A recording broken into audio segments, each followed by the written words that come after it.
It's not entirely surprising that Ireland have decided to go for the more unconventional route when it comes to their Eurovision entry for 2024. They have missed out on the final year after year as of late, and they've actually only qualified once in the last 10.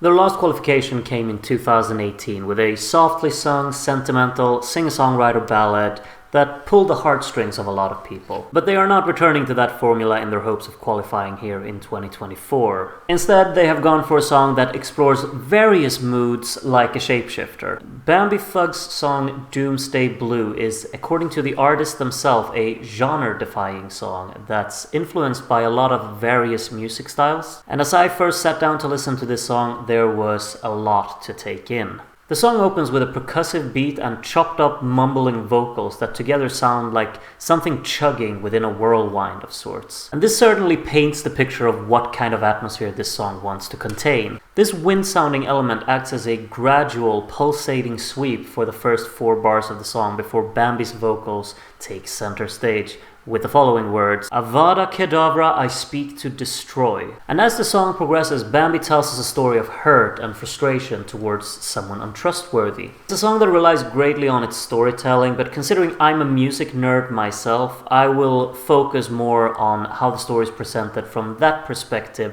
rather than the words used. The opening verse has a constant vocal that spits out the words in a rapid tempo, while also altering the tone and emotion in the delivery, which I'd say fits this kind of gruesome backing track quite well. A distorted electric guitar strums the chords once and uses a whammy bar to alter the chord's vibration to really create this haunting setting for the opening few bars. Now the chords in question are a B minor and an F, which are in fact the interval of a tritone. This also really suits the atmosphere of the song because a tritone is also commonly referred to as the devil's interval. Following this little devilish introduction, Bambie proceeds to shout, like through a blown out speaker straight into our ears, I know you're living a lie, and I see the scars in your eyes. And the backing track here has its distortion kicked up to a wall of noise. This is pulsating in the background as 4 instant drum hits right after each other enhance the intensity of the track. This is succeeded by a snare fill that is gradually building towards the next segment of the song, while the listener is just struck by the shocking drive of the track so far. Now keep in mind that we're only 30 seconds into this song, and what we've heard so far is really unlike most things I've ever heard before. But I'm all for hearing something new, and I'm guessing some of you are as well. What happens next, however, is probably not something that any of us would expect. Remember when I said earlier that the song is a shapeshifter of sorts? Well, the next segment is indeed a complete shift in tone as a heavily compressed finger-picking guitar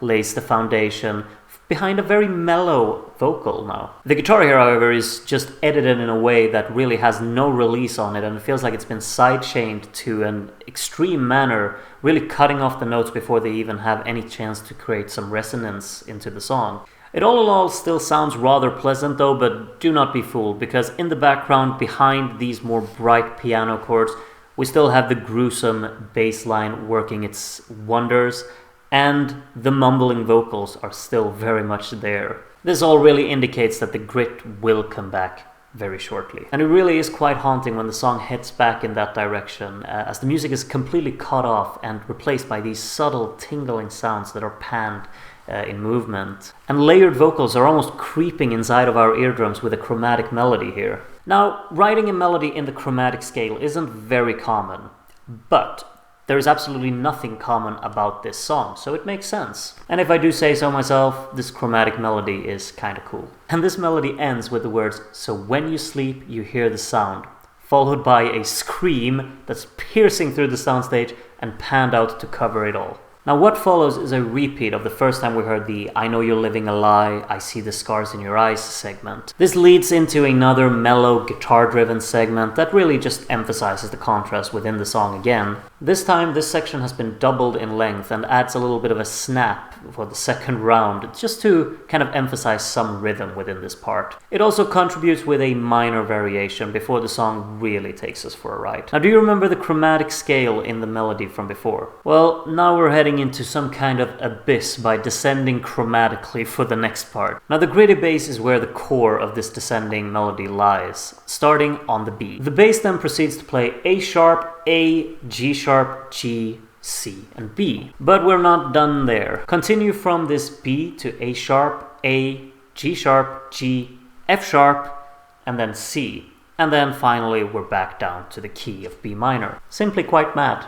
But hold on to your horses though. Cue the stuttering vocals, kick up the distortion, and layer the grit with even more grit. The finale of this song really goes all out, and the loudness of the mix can't really comprehend even what is happening. It's a purposefully monotonous part that rides the wave of this madness we've been dropped into from the descending interval prior. It's only fitting for Bambie to finish off the song by again shouting "Avada Kedavra, I speak to destroy," killing the music, and letting the aftermath speak for itself. The song is certainly a journey, and it's purposeful in all of its chaos. It's written with plenty of finesse in how to compose these wicked feelings that want to be expressed. The usage of tritone is fitting, the explosive dynamics of the song highlight its emotion, and it truly is a song that just drops into a chasm of darkness. Now, before I go into my subjective preference regarding the song, I will just point out that I think this song does exactly what it wants to in an effective way. It's haunting to listen to, it grabs the listener by the dynamic shifts of tone, and I'm immersed by what I'm hearing. It can, however, be a bit too much for me personally. To finish off the song, I will grade the song based on 3 criteria,